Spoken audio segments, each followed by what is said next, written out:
Hello everyone, my name is Diksha Shandilya from Biotechnica, and today I'm here to talk about how to survive failure and restart your CSIR NET preparation. So basically, when we prepare for any exam, it's not for the first time we go and crack the exam. Sometimes we crack the exam, sometimes it happens that we leave the exam or we miss the exam by small margin of marks or the cutoff, which is nearly equal to your percentile or almost equal, but point wise you miss the exam. So sometimes it happens, sometimes you're not prepared well, so you leave by margin. So the common feeling that is equal in all of the cases when you don't crack the exam is you feel disheartened, you feel you're not able to do anything, you feel discouraged, and you feel demotivated to continue preparing for your exam. So today, that's why I will be discussing how to be persistent, how to keep growing, how to keep preparing without thinking about any negative shortcomings in your life, and keep on preparing for the exam, not only the CSIR NET exam, for any exam which you want to crack. So I'll start with a quote that success is not final, failure is not fatal. So it's the courage to continue that counts. So it is a quote that was given by Winston Churchill. So basically what matters is how you continue on the path that is given to you, or the path that you want to choose, the path which you have to keep on going. You shouldn't stop either by the success or by the failure. If you have success, you shouldn't feel that I am on the top of the world, and if you feel the failure or if you face any failure, you shouldn't feel that no, it's the end. You should not have both the verges with you. You should feel that you should keep on going in all the circumstances, be you get any in the case you get any success, in the case you feel any failure or you face any failure. So the first thing is how to overcome failure. I know it's very difficult thing to express. We all have come to a situation, we all have faced the situation, everyone, you, me, everybody has faced this, and it makes you feel really disheartened, it makes you feel demotivated, you feel depressed. It is very normal, and if you're feeling that, or if you feel that, it's nothing which is normal in you. It's completely natural to feel demotivated. It's completely natural. But what matters is to overcome those traumas, to overcome the feeling, and to restart your work. That is more important, because you can't let your feeling, your mind, you can't let that suffer just because you have faced a failure. You shouldn't do that, because in case you do that, in a long run, you will be demotivated. In the long run, you won't feel any courage to start anything which will affect your career directly or indirectly. So I would be discussing how to overcome failure.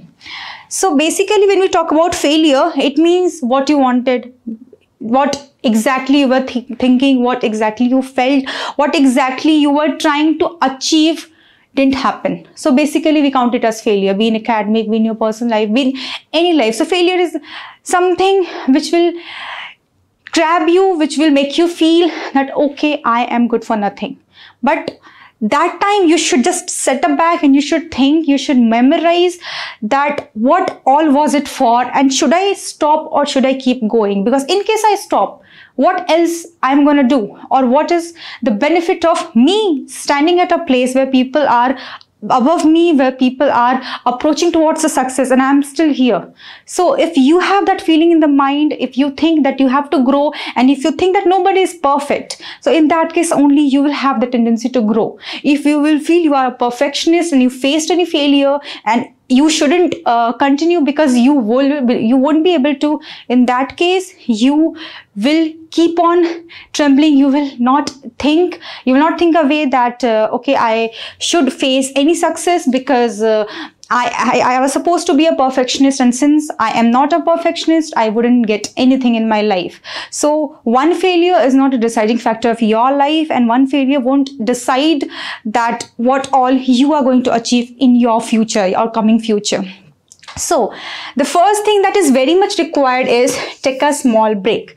So basically what happens when we usually deal with some trauma, or if we deal with some failure, say you prepared for CSIR and the result came negative, you missed net or you missed JRF by certain marks. So this is very natural. It happens with everyone. It happens with me, everyone. It has happened to everyone. So that is really natural. But you have to think that when to restart. If in the case you are feeling stuck and you are stopping yourself from stepping forward, in that case you will be stuck and people will move forward from you and you will be left behind. So in that case, you should clear your mind, you should clear your perception about what you want to do, and you should just stand, you should think, you should be completely calm and take a small break. Either you go with your friends, you go with your family, you stay with your in your own comfort. Just take a small break. Don't try that today I didn't get, so from tomorrow I'll restart the preparation. No, don't do that. In that case, that is not a long motivation, that is a short time motivation. So in the case you are depending upon a short time motivation just because you faced something yesterday and that is motivating you, then that motivation won't continue for in a longer run. So in the case, take a small break. It's fine to take a small break and think that what you really want to do, how you really want to start the preparation. The second one is building resilience. So in that case, suppose, let's say, what happens, so you have to be resilient. So what happens exactly, that it is a phenomenon for us to stop ourselves from getting into something just because we have faced something. So that emotional expression should be controlled. You should control those emotional expressions in you, not because you have faced a failure, but because you have to continue in your life, in your career. You shouldn't stop yourself from doing anything in your life. So building a nature that will help you self-control, that nature will help you to step forward. So in the case you don't have that self-control, you don't have that emotional, your emotional reliability is very weak. In that case, what will happen, you will be in depression, you will feel anxious, and in that case, in a longer run, your preparation will lack, your preparation will get delayed, or your preparation will suffer. So you should develop that ability, to self-control your emotional feelings. And feelings are normal. If you think that, okay, I can't do anything, maybe because I missed an exam, that is completely normal. But if you're thinking that every day, if that is in your mind every day, which is normal, I'm not saying it's not normal, it happens with everyone, but you should know when to stop it and when to let it go. So if in that case you're not letting it go, it is going to hamper you. So you should have that self-power you should have that willpower to stop yourself, from these negative thoughts to come into your mind. Now the third thing is set boundaries. So now, setting boundaries, you will understand that I'm saying setting boundaries means set your boundaries. Don't try to intermingle with people. Don't try to use Instagram, your phone. No, I'm not saying that. Setting your boundary means you have to set a boundary that you're not perfect. First of all, if you have over expectation from yourself, it is wrong, because nobody is perfect and nobody can do everything in their life. So you should set your boundaries in yourself, that these are the things which I can achieve. For right now, I can't achieve everything, because if you think I can achieve this, I can achieve that, no, that doesn't come in one go.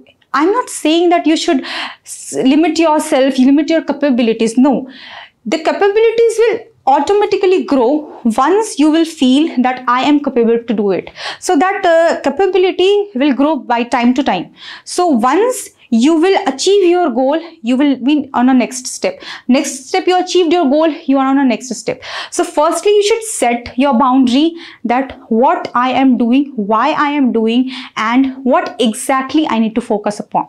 So setting your boundary will make you more persistent toward a specific goal you want to pursue. Because if your mind is entangled into certain things, into many goals, and you are thinking that you can achieve everything because we are human, we can achieve everything. No, you shouldn't have this thought in your mind, because those people who achieve, who are really good performers in examination, they start from this step only, that they set their boundaries, they work on it, then they achieve it, then they continue doing it. So once you will continue getting your results, then automatically you will have that capability that you will certainly score anywhere well in any exam. So you should set boundaries in yourself. For the third thing, The fourth one is develop a challenge. Let's say you started today and you said that I have to complete, I'm talking about CSIR, so I'll say I have to complete 2 units in plant physiology. So if you are developing a challenge in the first day that you have to complete 2 units in plant physiology, then I don't think it will work. So how you have to start is you have to develop a challenge, and the challenge should be gradual. It shouldn't come all at once. It should be gradual. So once you are starting, you should start with, I have to complete this topic. On the second day, I have to complete this topic. So basically, the increment that is happening is valuable. So once you start with one topic, then another day you are starting with another topic. So in that case, what will happen? Gradually, you are having a comprehension of topics. Your knowledge is being comprehended, and in that case, the elevation of knowledge will happen. So maximum achievement will only happen when you will start with a small target. So starting with a small target is really important. So developing a challenge means you have to fix a goal that you have to crack CSIR NET. So in that case, you are setting a goal, you have to crack CSIR NET. You should start with, I have to complete these many of units in this slot of time. Not I have to complete 1 unit in one week, 10 units in 10 week or something. No, because I have to revise again and again. Don't do that. So start with a very small target that I have to complete 1 unit from biochemistry, then I have to complete 1 unit from microbiology. Then slowly make a time frame for it and give time. If you are not giving time for your preparation and you are mugging concepts all at once, then it won't be beneficial. So develop a challenge that how you will approach the examination you are giving, let's say after 6 months. So you have to develop a challenge, and that challenge should grow every day. It should not be high on the single day and then it will keep on decreasing. So once, if it is, you are preparing this lot, we are human minds, no? If you are preparing first day, this much. If you are, let's say if you prepared, if you studied all the things on the first day thinking that I failed and I should, continue. And then on the second day, it will decrease. Third day, it will decrease more. So by time, it will be like this. So by time, your motivation will decrease. So if you are starting with a small topic, even you think that why I'm starting with the smallest thing if I have recently got a failure. So starting with a small topic or starting with a small goal is really important because it will keep on going. It will keep you consistent in the approach of you tackling any examination or your career goals. So if you want to tackle that, so you have to you have to start from a smallest goal, and you have to increment, you have to build an increment so that after, let's say after 6 months of the preparation, you have stably approached all those goals. So start with the smallest one and then elevate your knowledge.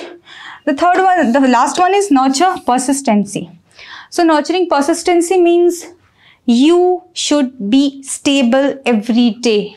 Your motivation should be the same every day. It's really difficult to get in, but you should nurture persistency. If you have to crack the exam in 6 months, you should be persistent. You shouldn't be a student who is trying to study every night, every day. You should be the student who is trying to study effectively in the short span of time that has been met by you or met by the schedule has been given by your teacher, whatever it is. So you have to build maximum persistence in yourself so that every day you have to complete this many of topics.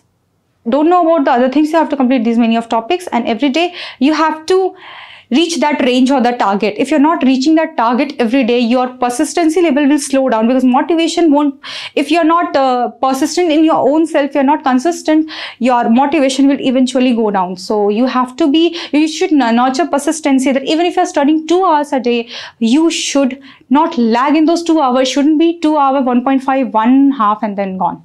So you should nurture persistency. Now, these are the way of overcoming your failure. So once you have had a recent setback, the first thing is you should keep yourself stable. So in that case, you are taking a small break, you are building self-control and resilient, and then you are setting boundaries in yourself, you are developing a challenge. These are initials, these are prerequisites to start any preparation. These are not a part of preparation, and you're nurturing persistency. So this will give you this will make you a better aspirant. These values are making you a better aspirant in a longer run.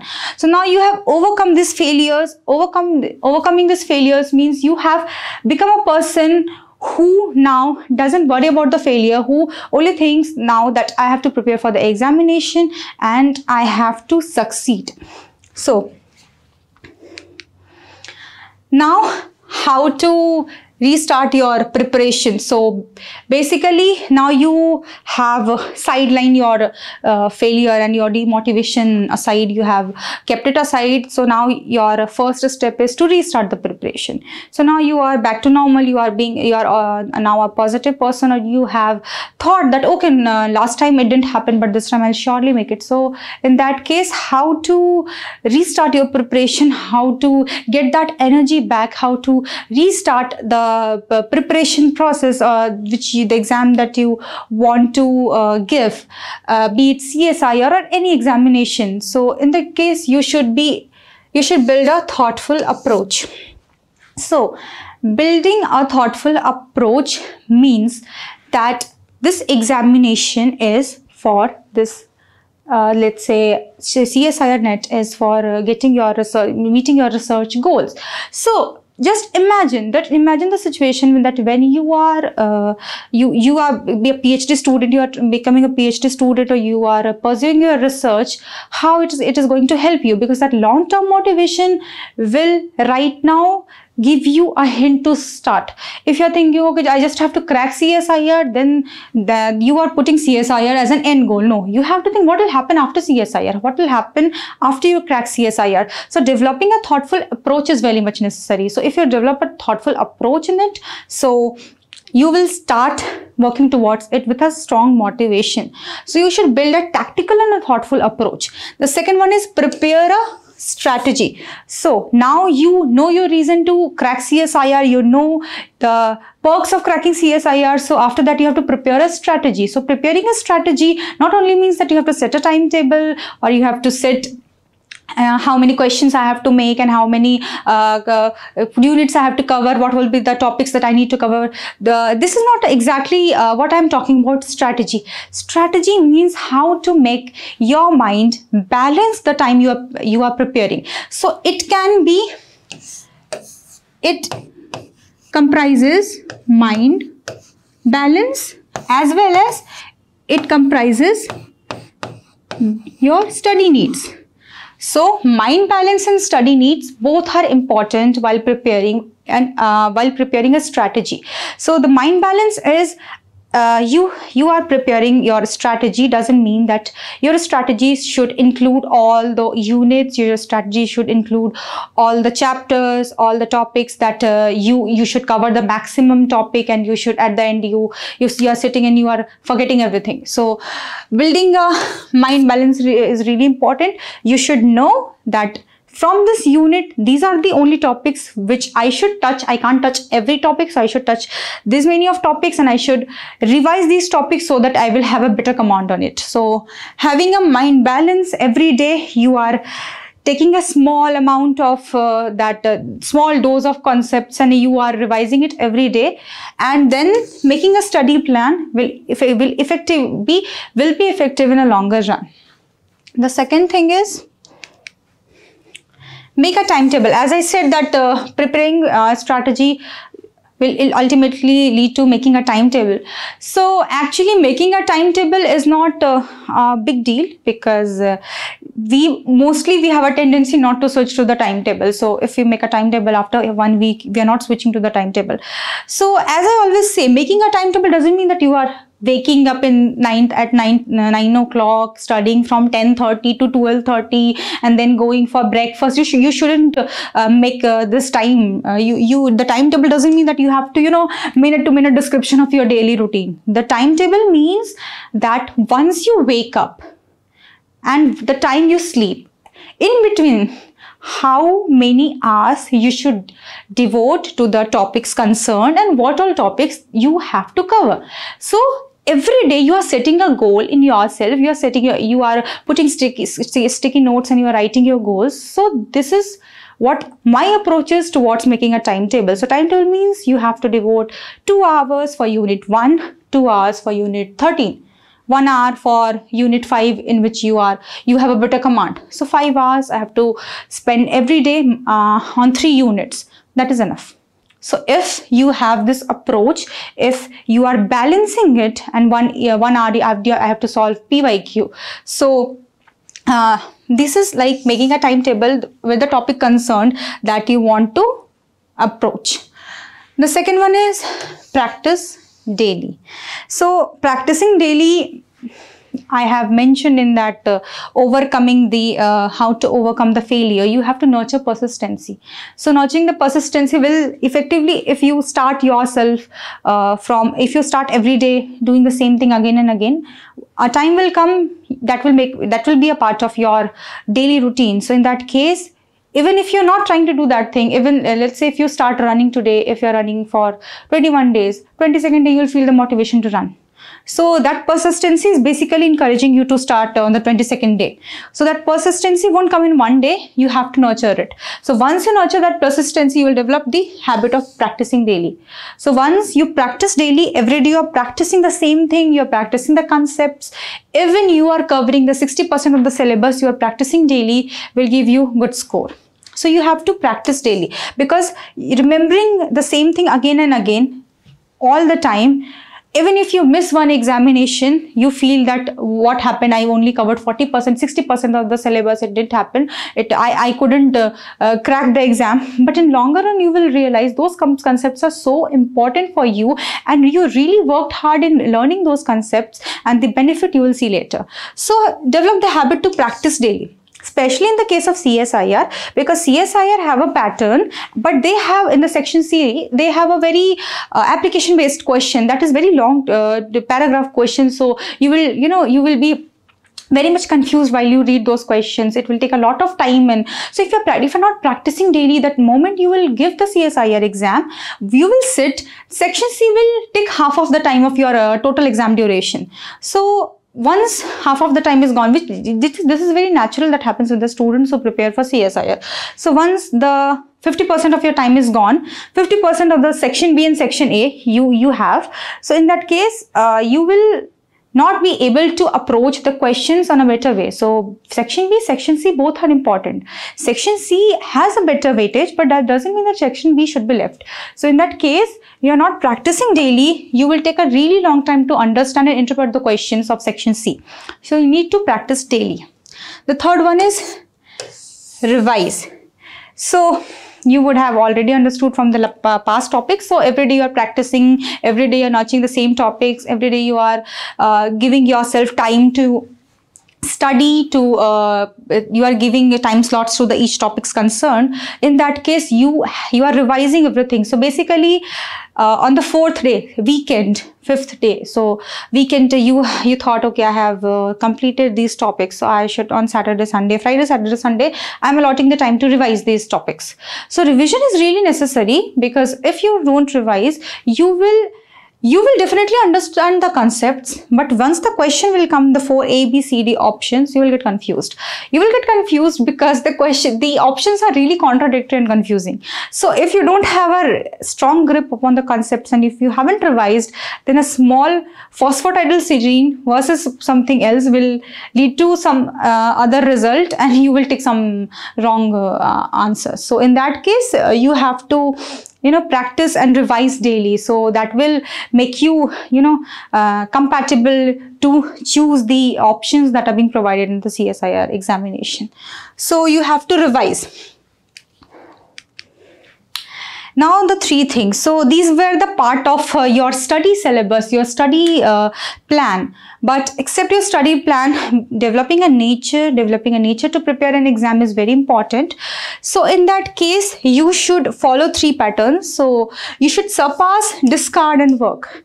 So basically what does this mean is you should surpass your shortcomings. So it means that if you think you're not able to do it, if you think you are not good in this point because you haven't practiced it well, or you are fearful that no, this is not my topic of interest, maybe I shouldn't work on this numerical. Don't do that. Sometimes it happens that let's say developmental biology, there are certain questions people say developmental biology I haven't read because that's why I won't be able to solve many of the questions. So basically people skip these parts.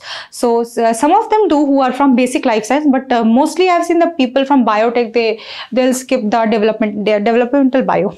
So no, you have to surpass your shortcomings. So in that case, what you will do, that you think you're not good enough to crack the questions, to deal with the questions of Dev Bio, then in that case, you should pick some of the topic that is very easy to solve, that will really help you. So in that case, you are holding a grip upon the extra units also, so which are very lemon topics to cover. So in that case, you are taking those topics.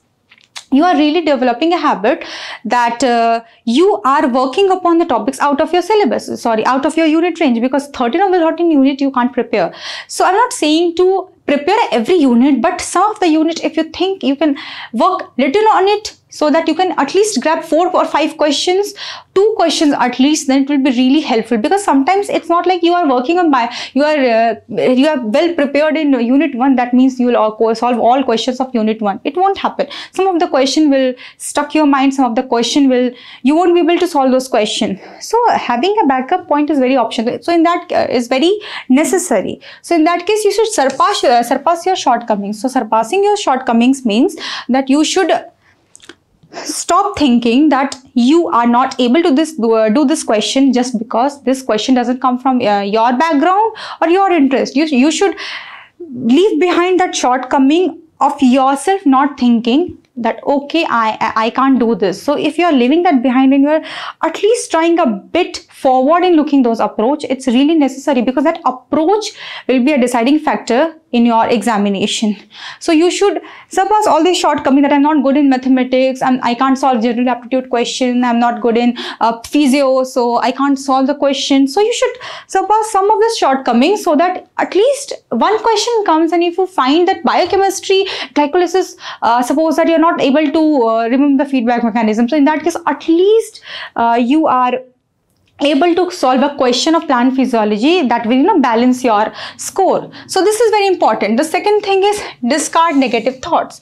So discarding negative thought is very much necessary, because when you feel negative about yourself in a longer run, you will be demotivated. So even if you are a good student who can score well in a long run, if you're not able to believe in yourself and you're persistently thinking of negative things, it won't happen, it won't happen, it won't happen, then when the question paper will come, even if the question you can approach, you will feel, no, I can't approach this question, this is too lengthy to be approached. So in that case, you should discard the negative thought, because those negative thought will ultimately bring your own score down, because you are not even approaching those questions properly, which questions you can easily approach. Confidence is very necessary while approaching a question. If you're not developing a confidence to approach a question, you have all the study plan, you have studied everything, 10 books, 15 books, you are approaching the question, oh my god, I can't approach this question, what if I'll get a negative mark? So in that case, you are setting yourself behind. So this much of negative thought is not needed. So if every question you will think, okay, because every question will have 4 options, every question you will think, no, I can't approach this question, I can't approach this question. So ultimately you're left with nothing. So discard the negative thoughts. And the third thing is work effectively yet wisely. So this is the gist of the PPT that I showed. So effectively working means you should work with a better plan, you should work with a strategy, you should work, with a timetable, with all those tactics in your mind, how to, get the right score or the required rank in CSIR NET preparation. But what is needed is to work wisely. So study plan along with smart planning is really necessary. So if you're studying everything, you're studying all the topics, and you are not able to get what is the weightage of the units. So if you're not able to take out the questions that are being repeated, let's say suppose that if you are working your questions, if you are working upon biochemistry and you don't know about Ramachandran plot, that is a topic every year some question will come. Ramachandran plot you are not studying, or studying everything else in the CSIR NET syllabus. So after a certain time you are preparing, you won't get result because you are not effectively studying the topic that are required, and you are studying everything else. So you have to sit, you have to look at the examination pattern, you have to see, because every exam has a certain topic that are being repeated or that have a higher weightage. So that is not possible, because the people who prepare the question, they also know that you can't know everything. Science has no boundaries. So if you are mugging everything, and if you're not understanding the gist of the examination, you are not getting the exact topics revised and done, and in that case your score won't increase. Even if you give 10th attempt of CSIR, it won't increase. So that is because you are working effectively, but you are not making a smart plan. You are not going through the topic that is having a higher weightage. So in that case you should sit unit wise, you should see what all topics are having a higher weightage, what all topics are there which you actually need to focus more than other topics. Even if those topics will not benefit you because you are not good in those topics, then make a plan that among those topics in which you are not good, what all topic at least you can try. So in that way only you can have a broader range of attempt, because sticking to your comfort zone and only solving questions from there just because those are the question and if that question doesn't come in exam, what will happen? Nothing. So you have to work effectively but wisely. So wisely, if you are acting and if you are solving the questions, if you are going through the blueprint, because most of the people do like this only, then only they can crack the examination. That is really necessary. So you have to work effectively. You have to have you should have a smart build up, and then only you will be able to crack the CSIR NET exam. Hope you have liked this video. Thanks a lot.